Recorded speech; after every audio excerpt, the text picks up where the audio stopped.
Is that okay, everybody? Yep. So here we go for the big draw. Don't forget, same as usual. If Please get a score. if you draw.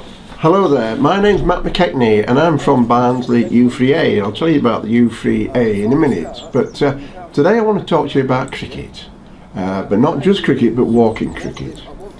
As I said, I'm going to talk a bit about the U3A. Well, the U3A itself is a national organisation which brings people who are retired from full-time employment together to develop interest, not for any reward or qualification, but just for the pleasure of it, just for the sake of learning at its own reward.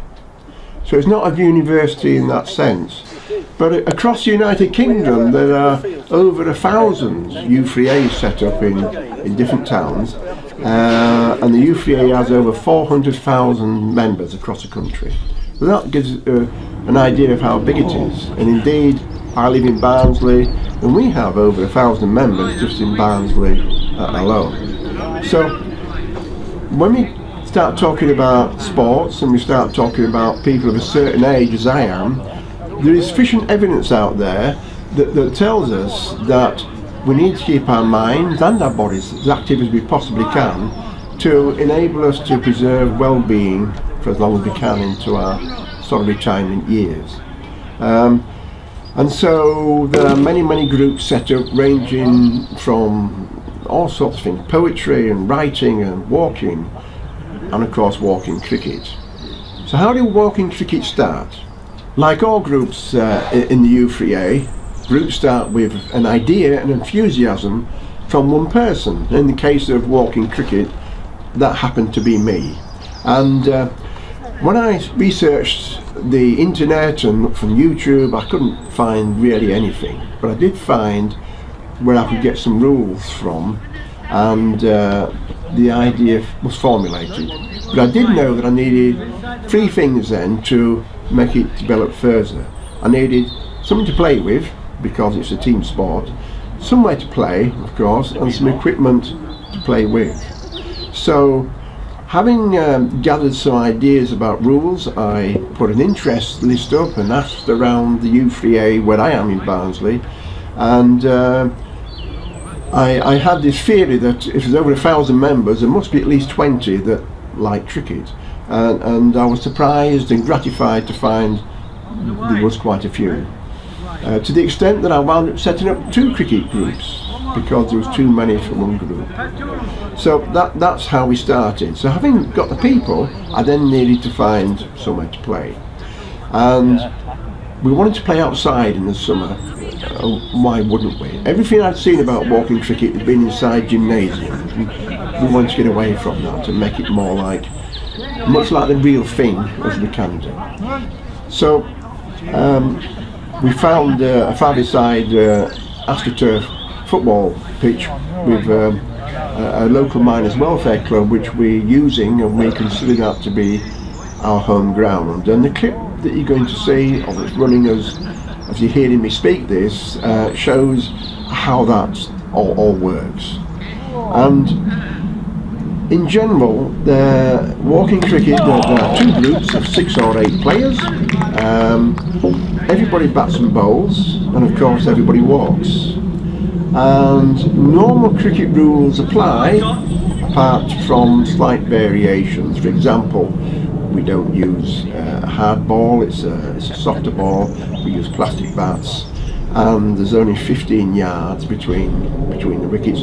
All this is to reduce any risk of, or minimise the risk of injury, because as we get older, our bones get a bit more tired, as you can imagine.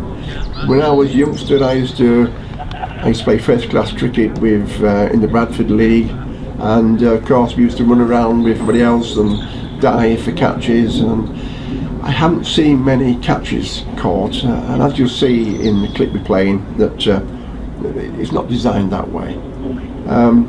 So that's how it all works.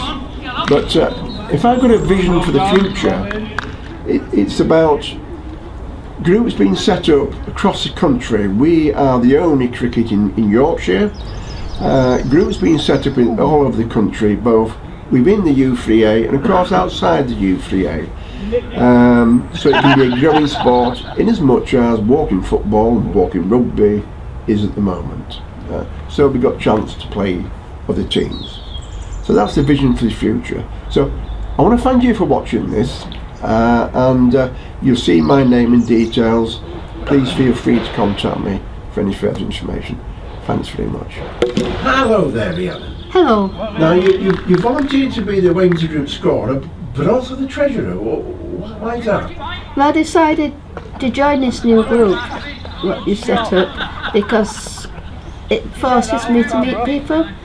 I struggle with shyness through autism, and this makes me that I have to go and meet people to collect their subs from them weekly, and that means I speak to absolutely everybody in the group, whereas I normally would sort of shy away from that sort of kind of social situation. It seems a brave thing to do, Rhiannon. Almost, some would say, setting yourself up to give yourself a bit of pain or to fail. It might seem like that, but U3A, in my experience, are really informal and non-judgmental group. They're inclusive, and everybody there is helping me to be myself and get along and meet them and make friends. So it didn't matter that I didn't know what I was doing beforehand, because everybody's there to help you get along. Wouldn't you rather be playing than scoring? No. Because actually scoring allows me to be engaged with the whole game all the way through, whereas when you're playing, you're either fielding or you're cricketing, and I don't like the change of roles halfway through. I'd rather stick to the run role, and I'm totally engaged with the whole match. That's brilliant, thanks Rhiannon.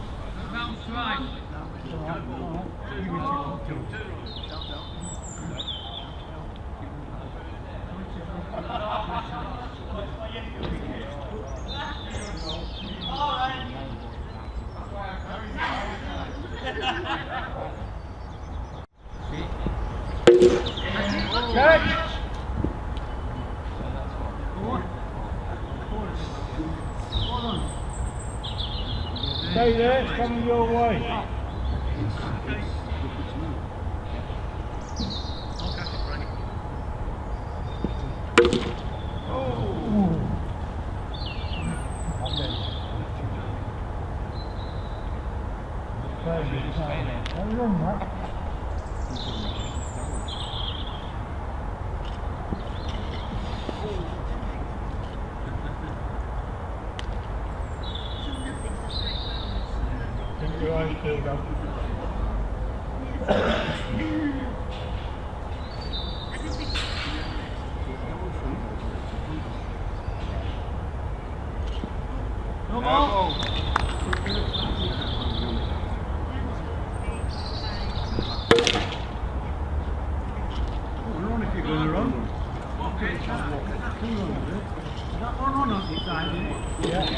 Oh, yeah.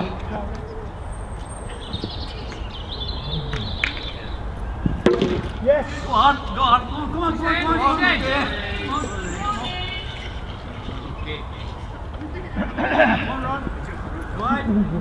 No ball. No ball. Where? Too high. No ball, it bounced. It was above waist height when it went above. Yeah, it's only if it don't bounce. Right. Go on. Yeah, please.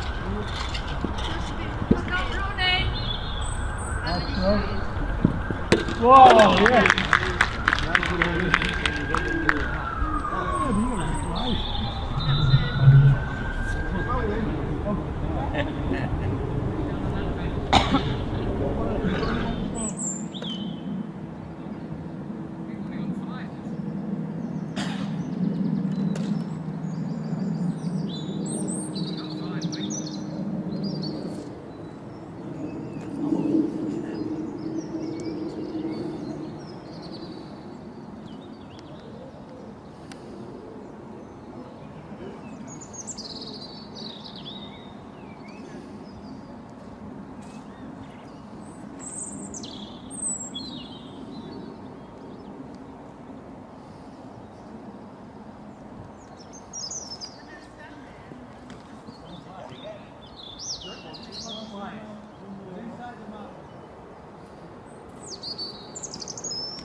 Catch!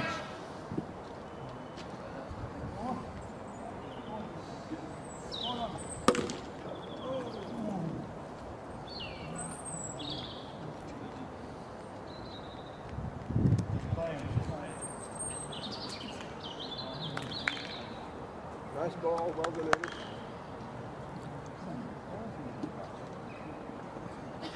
Said he wants it a bit faster.